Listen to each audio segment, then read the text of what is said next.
First and foremost, I would like to thank Department of Physics, Namchi Government College for providing us an opportunity to make YouTube video instead of practical examination of our sessional 2 of 25 marks.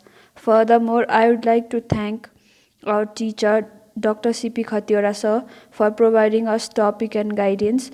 My name is Vandita Sharma, roll number 19NS0062 of Physics Honors 4th semester, and my topic is Hamiltonian formulation.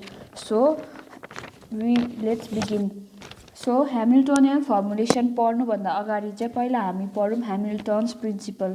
हैन, Hamilton principle मा चाहिँ फर्स्टमा let us consider a person and he throws a stone upwards and if we plot the height and time graph for the stone. एउटा मान्छे छ अरे र उसले चाहिँ टाइम t1 मा उ जुन पोजिसनमा बसेको छ त्यहाँ स्टोन थ्रो गर्यो अरे. टाइम t1 देखि थ्रो गर्यो र त्यो सकिएको टाइम चाहिँ t2 छ अरे र स्टोन चाहिँ एउटा it will follow a parabolic path and after t2 time सम्म चाहिँ एउटा parabolic path फलो गर्छ त्यो स्टोनले र parabolic path यहाँ देखिँदैछ. तर यहाँ तीनटा पाथ देखिँदैछ किनभने सर्टन पाथ फलो गर्छ भनेर दिएको छैन. जुनै पनि parabolic path फलो गर्न सक्छ, तर यो तीनटै parabolic pathमा चाहिँ एउटा मात्रै parabolic path चाहिँ एक्चुअल पाथ हुन्छ, अरु चाहिँ फर्बिडन पाथ हुन्छ. सो त्यही फाइन्ड गर्नुको लागि चाहिँ फर्स्टमा चाहिँ नम्बर अफ पोसिबल पाथ हुन्छ, तर यो तीनटामा चाहिँ एउटा मात्रै उसको रियल पाथ हुन्छ. त्यो फाइन्ड गर्नुको लागि चाहिँ now to find the real path let's follow on this point here of path 2. Path 2 को चाहिँ यो पोइन्टमा फलो गरौँ. यो पोइन्टमा चाहिँ यो स्टोनकोमा चाहिँ दुईटा खालको एनर्जी हुन्छ. One is kinetic and another one is potential energy. So यो स्टोनकोमा दुईटा काइन्ड अफ एनर्जी हुन्छ. अलिकति काइनेटिक पनि हुन्छ, अलिक पोटेन्शियल पनि हुन्छ. र यो काइनेटिक र पोटेन्शियल एनर्जीको समलाई चाहिँ टोटल एनर्जी पनि भनिन्छ. बट हियर हामीलाई टोटल एनर्जी चाहिँ चाहिँदैन. One is kinetic and other one is potential energy, and we know that total energy is the sum of kinetic and potential energy. But here we don't need total energy. Here we have to find Lagrangian. यहाँ चाहिँ हामीलाई total energy चाहिँदैन, whereas here we need to find Lagrangian. Lagrangian भनेको चाहिँ के हो भन्दा चाहिँ Lagrangian is a function of system that is the difference of kinetic and potential energy. Lagrangian चाहिँ त्यो सिस्टमको एउटा फंक्सन अरे जुनको भ्यालु चाहिँ काइनेटिक एनर्जी र पोटेन्शियल एनर्जीको डिफरेन्सले दिन्छ. काइनेटिक एनर्जीलाई KE लेखेको छ र पोटेन्शियल एनर्जीलाई PE लेखेको छ. काइनेटिक एनर्जीलाई डिटरमाइन गर्नु T ले रिप्रेजेन्ट T ले गरेको छ, पोटेन्शियल एनर्जीलाई V ले गरेको छ. सो यो जुन चाहिँ पोइन्ट यहाँ जुन चाहिँ छ यसको यो फाइन्ड एक्चुअल पाथ फाइन्ड गर्न यो पोइन्ट मात्रै हैन कति बेसी पोइन्टमा फाइन्ड गर्नुपर्छ र हामी त्यसमा कन्टिन्यू गरौँ. At this point, stone has some kinetic and potential energy. Now we find Lagrangian for another point. Lagrangian को value चाहिँ कस्तो अरे भन्दा चाहिँ kinetic energy minus potential energy. So यहाँ अर्को पोइन्टको लागि फाइन्ड गरौँ.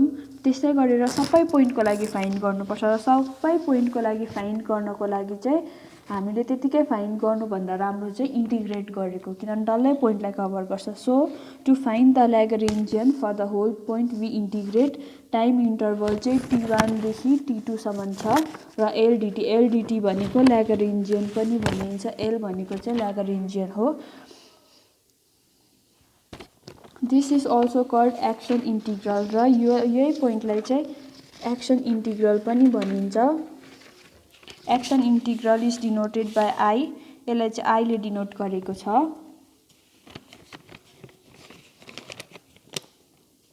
Similarly यही फर्मुलाले चाहिँ similarly by using this formula we will find action integral for path 1 and 3. Now to find the actual path along which the line integral will be maximum or minimum. The path which has either maximum or minimum value is the real path and other are forbidden path. So यसको value चाहिँ either maximum नभए minimum आयो भने चाहिँ त्यो चाहिँ real path हुन्छ अरे। तर इफ म्याक्सिमम पनि आएन र मिनिमम पनि आएन र बिचको भ्याल्युमा आयो भने चाहिँ त्यो चाहिँ रियल पाथ हुँदैन। एक्सट्रिमम भन्ने एउटा टप उत्यो छ वर्ड छ। एक्सट्रिमम भनेको चाहिँ आइदर म्याक्सिमम अर मिनिमम भनेको। एक्सट्रिम भनेको कि बेसी पनि हुनसक्छ कि कम्ती पनि हुनसक्छ र यसको भ्याल्यु चाहिँ एक्सट्रिमम आयो भने चाहिँ रियल पाथ हो। 0 पनि आउनसक्छ, हाई पनि आउनसक्छ, तर यसको भ्याल्यु चाहिँ बिचमा कुनै नम्बर आयो भने चाहिँ त्यो चाहिँ रियल पाथ होइन। त्यो पाथहरू चाहिँ फर्बिडन पाथ हो र स्टोन चाहिँ त्यो पाथबाट ट्राभल गर्दैन र जुनमा चाहिँ एक्सट्रिमम आउँछ त्यो स्टोन चाहिँ त्यही पाथबाट ट्राभल गर्छ। So now let's move on to our next topic.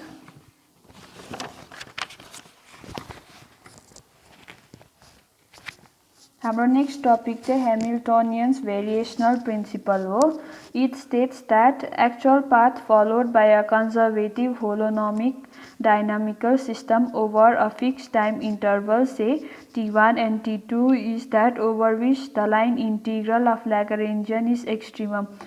Hamiltonian variational principle चाहिँ के भन्छ भन्दा चाहिँ actual path followed by conservative holonomic or dynamical system. यो तीनटाबाट कुनै सिस्टमको पार्टिकलले चाहिँ कस्तो पाथ फलो गर्छ अरे भन्दा चाहिँ over time interval t1 and t2 चाहिँ कस्तो हुन्छ भन्दा चाहिँ त्यो जसको चाहिँ लाइन इन्टिग्रल जसको ल्याग्रेन्जियनको लाइन इन्टिग्रल चाहिँ आइदर म्याक्सिमम नभए मिनिमम छ त्यस्तो पाथ उसले फलो गरेको हुन्छ।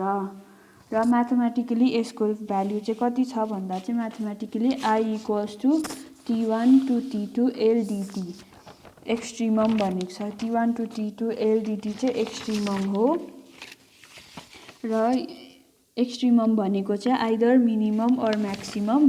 अन्त आईले चाहिँ एक्सन इन्टिग्रललाई रिप्रेजेन्ट गर्छ, एलले चाहिँ ल्याग्रेन्जियन फङ्सनलाई। ल्याग्रेन्जियन फङ्सन चाहिँ हामीलाई याद छ t माइनस v हो। त्यसलाई एललाई t माइनस v लेख्दा पनि हुन्छ, एलै पनि लेख्दा हुन्छ।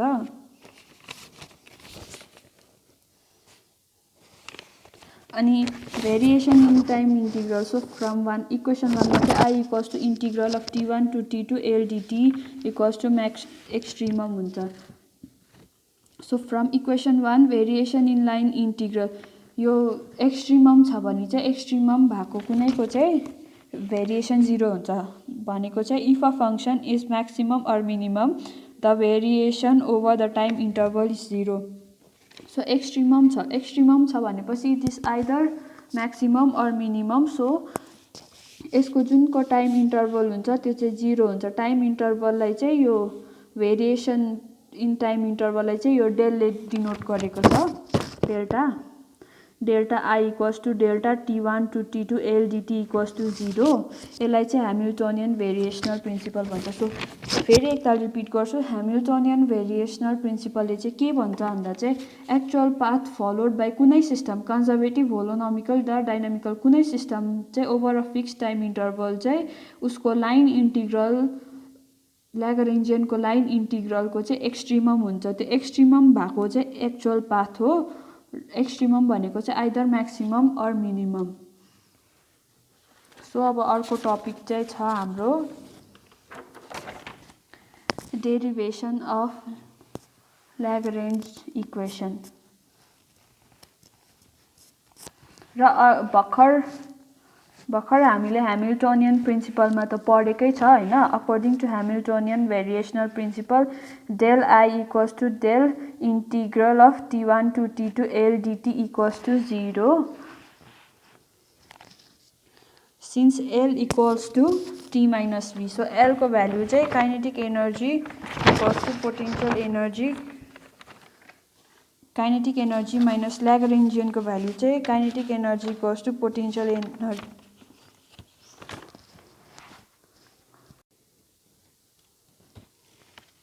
Kinetic energy minus potential energy चाहिँ ल्याग्रेन्जियनको भ्याल्यु हुन्छ। सो यसलाई चाहिँ L equals to t minus भीलाई चाहिँ यहाँ सब्स्टिट्युट गरिदियो माथिको इक्वेसनमा। त्यसमा चाहिँ के हुन्छ भन्दा चाहिँ del I equals to delta from t1 to t2 t minus v dt equals to 0। यहाँ ग्याप छोडेको छ, किन छोडेको छ भन्दा चाहिँ काइनेटिक एनर्जी र पोटेन्शियल एनर्जी चाहिँ केही न केहीको फङ्सन हो। सो जानौँ के को फङ्सन रहेछ kinetic energy. Kinetic energy is a function of generalized coordinate which is denoted by qk. Kinetic energy is a function of generalized coordinate which is denoted by qk and function of generalized velocity. Potential energy is a scalar quantity and it is only a function of generalized coordinate which is denoted by qk. Generalized coordinate लाई चाहिँ qk ले denote गरेको छ and the generalized velocity लाई चाहिँ qk dot ले denote गरेको छ.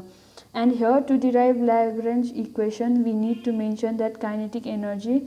So यो equation derive गर्नु चाहिँ kinetic energy को function mention गर्नु चाहिँ important छ.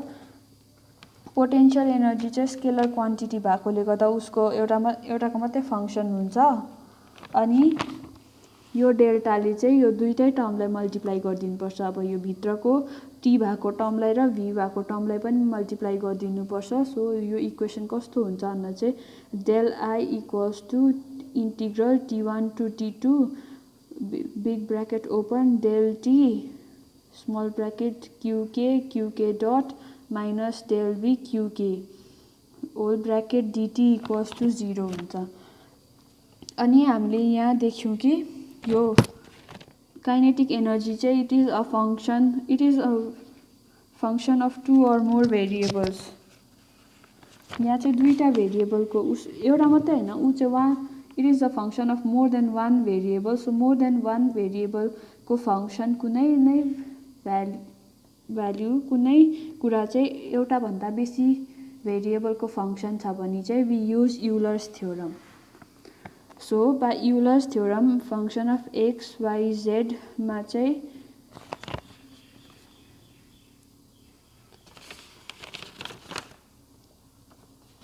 partial differentiation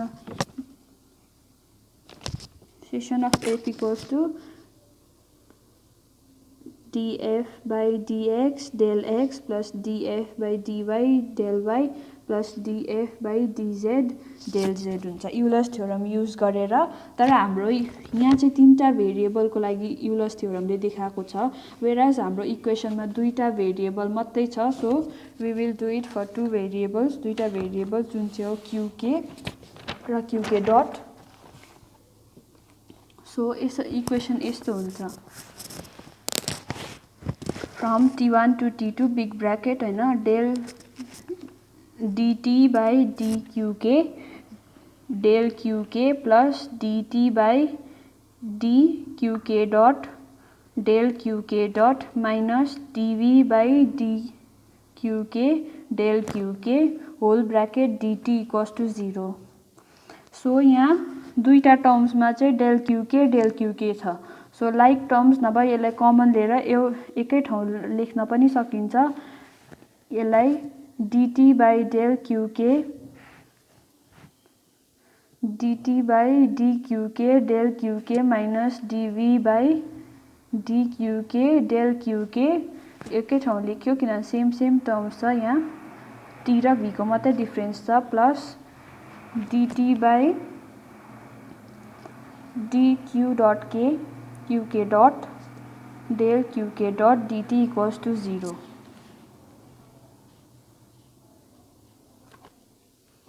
सो यहाँ बाहिर जुन चाहिँ लिमिट छ यो इन्टिग्रेसन साइन को पनि यहाँ दुईटा टर्म भएकोले गर्दा यो इन्टिग्रेसन साइनलाई पनि हामी डिवाइड गरिदिन सक्छौं. So from t1 to t2 del t dt by dqk del qk minus dv by dqk del qk dt plus t1 to t2 integration dt by dqk dot del qk dot dt equals to 0.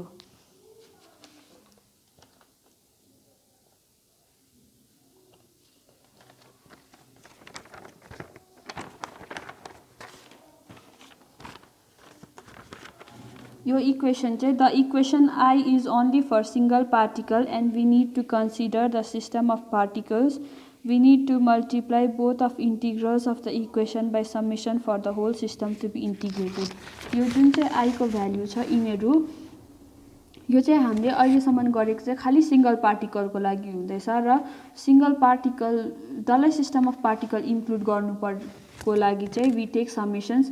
Taking summations on both sides to include all the particles of a system, that is integral of t1 to t2 हैन हो summation के यो डल्लै सिस्टमको भनेको dt by dqk minus dv by dqk del qk dt plus integral of t1 to t2 summation of k dt by dqk dot del qk dot dt equals to 0. So now we write qk dot as dqk by dt चाहिँ किन लेखिन्छ भन्दा चाहिँ because we are replacing qk dot by dqk by dt because in classical mechanics dot it represents first time derivative. qk dot भनेको चाहिँ यसको derivative first time लिएकोलाई भनिँदो रहेछ.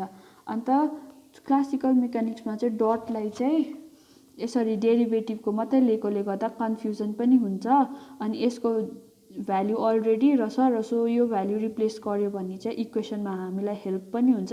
त्यही कारण चाहिँ qk डटलाई चाहिँ dqk by dt लेखेको. सो यो लेखेर रिप्लेस गर्दा चाहिँ कस्तो हुन्छ भन्दा चाहिँ equation t1 to t2 summation of k dt by dqk minus dv by dqk whole ब्र्याकेटको बाहिर चाहिँ del qk dt अनि अर्को टर्ममा चाहिँ plus t1 to t2 integral of dt by del qk dot del dqk by dt किन लेखेको भन्दा चाहिँ qk डट को भ्यालु चाहिँ यहाँ रिप्लेस गर्दैछ dt इक्वल्स टु 0. अनि फेरि अर्को टर्ममा चाहिँ यसलाई सिम्प्लिफाई गरिएको छ t1 to t2 integral summation of k dt by dqk minus dv by dqk del qk dt plus integration t1 to t2 summation of k dt by dqk dot by d by dt del qk dt equals to 0 star equation छ. Integrating second term of the equation star by product rule. यहाँ product rule लाग्छ किनभने यहाँ एउटा मात्रै term छैन दुईटा भेरिएटिङ term छ. एउटा कन्स्टेन्ट एउटा भेरिएबल थियो भने केही हुँदैन थियो तर यहाँ चाहिँ दुईटा भेरिएबल भएकोले गर्दा चाहिँ प्रोडक्ट रूल लाग्छ. प्रोडक्ट रूलले चाहिँ के भन्छ भन्दा चाहिँ integration of u dot v dt equals to first function integration of second minus integration the differentiation of first function integration of second and the यो दुईटाको प्रोडक्ट को चाहिँ होल इंटीग्रेशन. बुझ्नु भएन म फेरि अझै एकताल एक्सप्लेन गर्दिन्छु. Integrating second term of equation भनेपछि प्रोडक्ट रूलले चाहिँ के भन्छ भन्दा चाहिँ integration of two functions first function integration of second minus integration differentiation of first function integration of second अन्त यो दुईटाको प्रोडक्ट को चाहिँ integration. So moving on only integrating second term. किन सेकेंड टर्म मात्रै इंटीग्रेट गरेको भन्दा चाहिँ फर्स्ट टर्ममा चाहिँ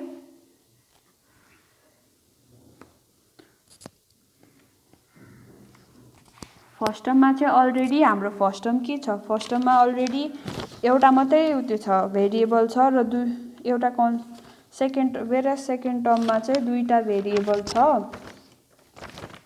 सो सेकेन्ड टर्मलाई मात्रै इंटीग्रेट गरेर लास्टमा त्यो जुन भ्यालु आउँछ त्यो चाहिँ अगाडि अहिलेको अगाडिको इक्वेसनमा हालिदिँदा हुन्छ. So only integrating second term we get अघिको फर्मुलामा लगायो first function integration of second integration of second में इंटीग्रेशन में लिमिट पनि लगाइदियो D by dt del qk dt minus integration of integration and integration में यहाँ लिमिट लगाइदिहाल्यो t1 to t2 integration differentiation of first function and integration of second.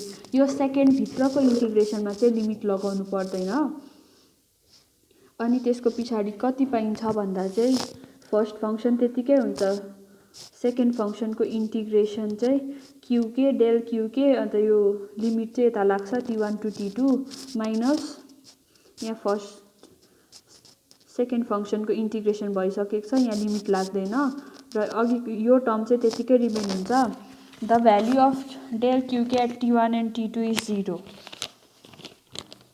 किनभने T1 र T2 चाहिँ एन टर्म्स हो नि त। एन टर्ममा चाहिँ उसको भ्याल्यु एक्सट्रिमम हुन्छ, त्यही कारण एक्सट्रिमम भएपछि उसको भ्याल्यु 0 हुन्छ। सो यो टर्म 0 भएकोले गर्दा यो डल्लै टर्म 0 हुन्छ।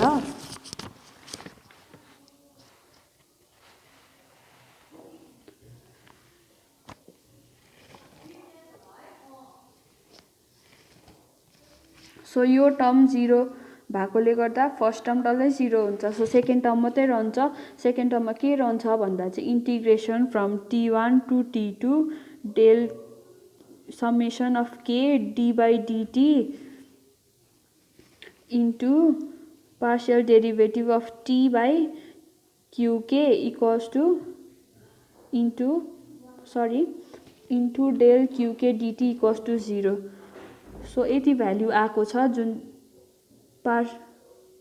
प्रडक्ट रुल लगाएर चाहिँ यति भ्याल्यु आएको छ सेकेन्ड इन्टिग्रलको। फर्स्ट टर्म 0 भइहाल्यो किनभने क्युके को भ्याल्यु 0 हुन्छ, लिमिट लगाएकोले गर्दा क्युके को भ्याल्यु 0 हुन्छ। सेकेन्डको चाहिँ किन 0 हुँदैन भनेर सोध्नुहुन्छ होला। सेकेन्डकोमा चाहिँ लिमिट लगाएको छैन, त्यसैले यसको भ्याल्यु एक्सट्रिममै हुन्छ भन्ने याद हुँदैन। सेकेन्डकोमा चाहिँ यो भ्याल्यु चाहिँ एक्सट्रिमम हुन्छ अनि याद हुँदैन, किनभने यहाँ लिमिट लागेको छैन। फर्स्टकोमा चाहिँ लिमिट लागेको थियो र त्यसको भ्याल्यु एक्सट्रिमम हुन्छ भनेर याद भएको थियो, त्यही कारण त्यो 0 भएको। सेकेन्डकोमा चाहिँ लिमिट पनि लागेको छैन र त्यसको भ्याल्यु एक्सट्रिमम हुन्छ कि हुँदैन त्यो पनि याद छैन, सो त्यो 0 हुन्छ। Now using both path of the integrals, अब योभन्दा बेसी यसलाई गर्न सकिँदैन। So second part of the इन्टिग्रललाई योभन्दा बेसी सल्भ गर्न सकिँदैन। सो दुईटालाई कम्बाइन गरेर लेखिदिउँ। दुईटामा के थियो भन्दा चाहिँ integration T1 to T2 summation of K D by D Q K T minus V. यो टी माइनस भी चाहिँ यो D by D Q K common लिएर टी माइनस भी थियो, नभए D T by D Q K minus D V by D Q K थियो नि त। त्यसलाई चाहिँ कमन लिएर चाहिँ यो बनाएको हो। डेल क्युके अगाडि नै कमन लिएको थियो, अन्त यो पनि सबै कमन लिएर चाहिँ सिम्प्लिफाई गरेर यस्तो भएको छ D T minus T1 to T2 summation of K D by D T del partial derivative of T by D Q dot Q K dot partial derivative of Q K D T equals to 0। So यहाँ कति कुरा common छ भन्दा चाहिँ कति कुरा common छ, यो डेल क्युके डिटी कमन छ, डेल क्युके डिटी कमन छ,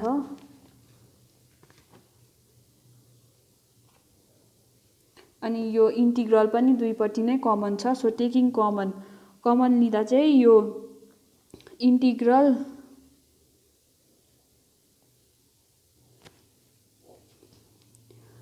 समेसन अफ के integration from T1 to T2 del partial derivative d by dq t minus v minus d by dt minus dt by dq dot to the bracket del qk dt equals to 0 छ। So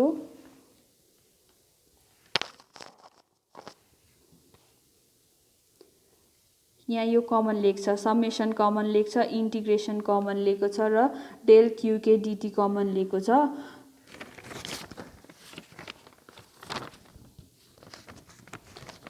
We can equate the function inside the integral equal to 0. So since यो integral is equal to 0 दिएको छ यहाँ,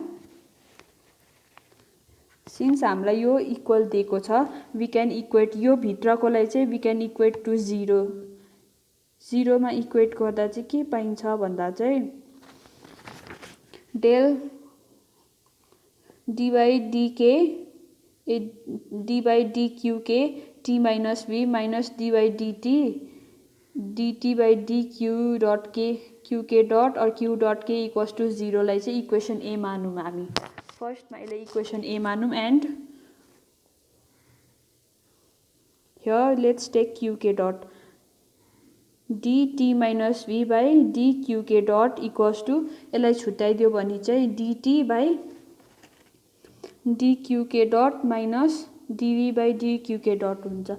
whereas यो v को value त exist गर्दैन किनभने पोटेन्शियल एनर्जीको एउटा मात्रै फंक्सन छ त्यो हो जेनरलाइज्ड कोअर्डिनेट जेनरलाइज्ड भेक्टर त जेनरलाइज्ड भेलोसिटी त छैन सो जेनरलाइज्ड कोअर्डिनेट मात्रै हुन्छ यो पछाडीको टर्म 0 भइहाल्छ so del d by dq dot k t minus v equals to d by dt by dq dot qk dot equals to 0 एक त फेरि बुझेन भने चाहिँ म फेरि भन्छु यो यसको पार्शियल डेरिभेटिभलाई छुट्याइदियो दुईटामा बनायो र यसमा चाहिँ यो जेनरलाइज्ड कोअर्डिनेट हो यो जेनरलाइज्ड भेलोसिटी हो जेनरलाइज्ड कोअर्डिनेट पोटेन्शियल एनर्जी चाहिँ जेनरलाइज्ड कोअर्डिनेटको मात्रै फंक्सन हो किनभने त्यो एउटा स्केलर क्वान्टिटी हो जेनरलाइज्ड भेलोसिटी एक्जिस्ट गर्दैन सो यसको एक्जिस्ट नगरेपछि यसको भ्यालु 0 भइहाल्छ त्यही कारण यो चाहिँ del T dt by dqk dot सँग मात्रै इक्वल हुन्छ अन्त दैट इज दुईटा इक्वल हुन्छ